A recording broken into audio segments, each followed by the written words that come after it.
Welcome back, Sebastian here. So today I want to do my season preview for Williams for the 2026 F1 World Championship. So first, starting this video out, I want to just go over some key information about the Williams team for this year. So of course, based in Grove in the United Kingdom, their team principal this year is James Vowles, I believe entering his third year as team principal, and under quite a bit of scrutiny after some of the events of the last month or so, and that's something I'll get into in a second. Chief Technical Officer Pat Fry, and of course using Mercedes engines as they've done for the last 12-13 years or so. Now, taking a look at their 2025 results, 2025 was a surprisingly really strong year. They led the midfield by a decent margin. They were comfortably generally the best of the rest in both qualifying and in race performance over the course of the whole season. And this was something that really kind of came out of nowhere.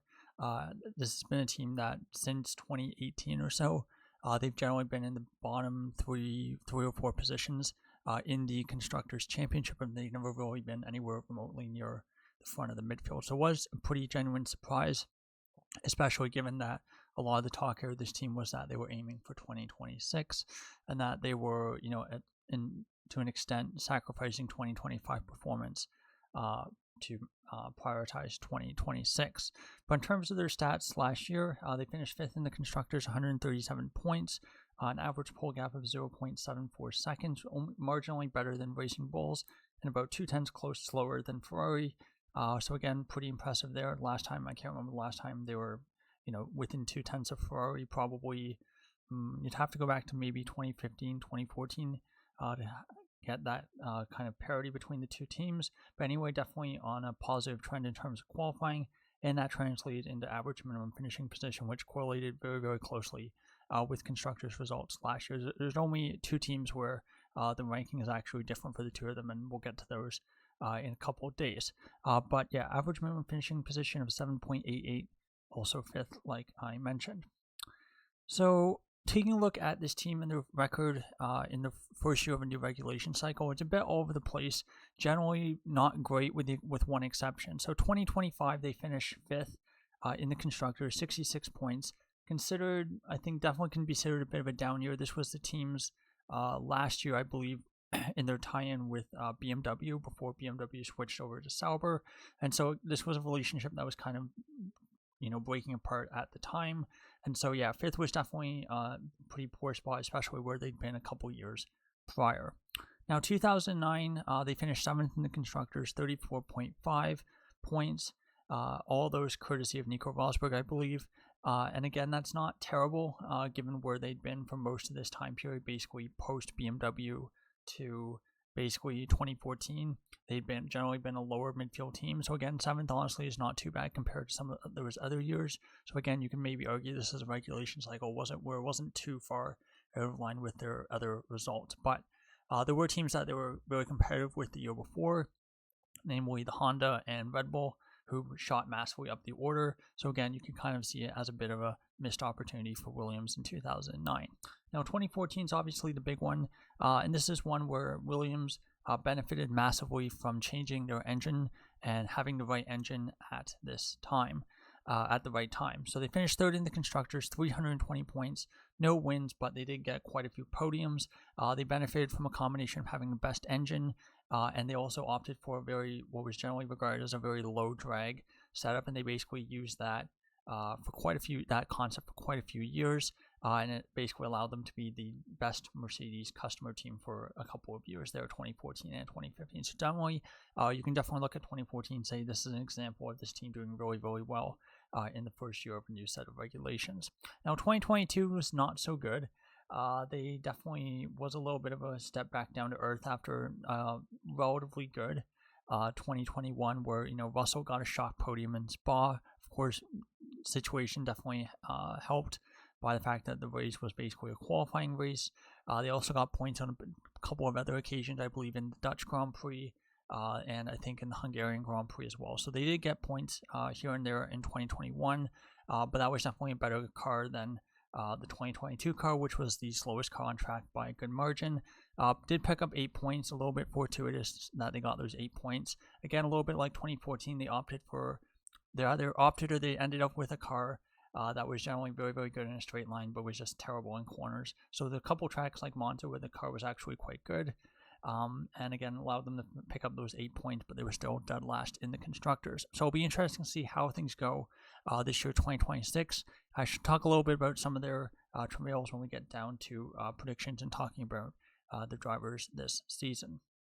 Now, moving on to the drivers, of course, retaining the same lineup as 2025, and that is Alex Albon and Carlos Sainz. Now, for Albon, 29 years of age, this is his 7th season in Formula 1, 128 Grand Prix starts, 313 points, and a career best in the Drivers' Championship of 7th, which he achieved in 2020. Now, for Sainz, 31 years of age, this is his 12th season in Formula 1, 229 starts, 1,336.5 points, almost 1,000 more points than Albon, and his best result in the Drivers' Championship is 5th, something that he's achieved 3 times. A little bit of a surprise to me that he's done that on three separate occasions, but again, not a big surprise given that he was at Ferrari for quite a while. Now, more additional stats for their two drivers. For Albon, no wins or poles, but he does have 2 podiums, both of them coming in 2020 during his time at Red Bull.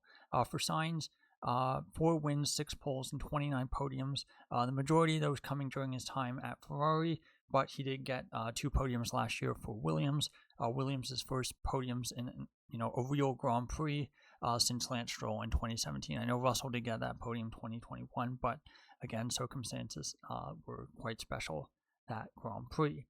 Now, in terms of how they've done over their career. In terms of points above expected on my expected points model compared to the strength of car, where they start in the Grand Prix, that sort of thing. For Albon, 97%, so a little bit below average, and for Sainz, 99%, almost exactly average. A little bit more impressive for Sainz, given he spent quite a few years in front-running machinery, and so generally the model was a little bit tougher if you're a little bit below average driver compared to other drivers in front-running cars. Now, when you look at their career average quality rating, race rating, age, and experience corrected, both of them generally do pretty well. Albon, a little bit above average for qualifying, negative 0.045, which ranks 35th overall since 1995. For Sainz, negative 0.315, so quite a bit above average, ranks 14th, so just outside the top 10, so pretty impressive there for Sainz. There was years against Leclerc where he was honestly very, very close to Leclerc, definitely help. For race rating, Albon's a little bit above average, 0.153, which ranks 36. Sainz's ranking isn't quite as good as for qualifying, but a positive 0.256 is still well above average, and that ranks 23rd. So I think Williams generally have a pretty good driver lineup, and it'll be interesting to see what they can do this year. Now, moving on to predictions and talking about the Williams this season so far, or what to expect for Williams this season in 2026. So, of course, the big news the last couple of weeks was that Williams, of course, missed the entire first Barcelona shakedown test. There have been quite a few theories floated about why that exactly is. It seems that the closest we're going to get to the truth at this point is that it's a combination with the car being very, very overweight. So, again, it would be much slower than a lot of the cars around it, and they want to get the car slimmed down so they can get closer to the minimum weight limit. The other thing is that there's rumors that they basically failed they failed at least one of the mandatory crash tests.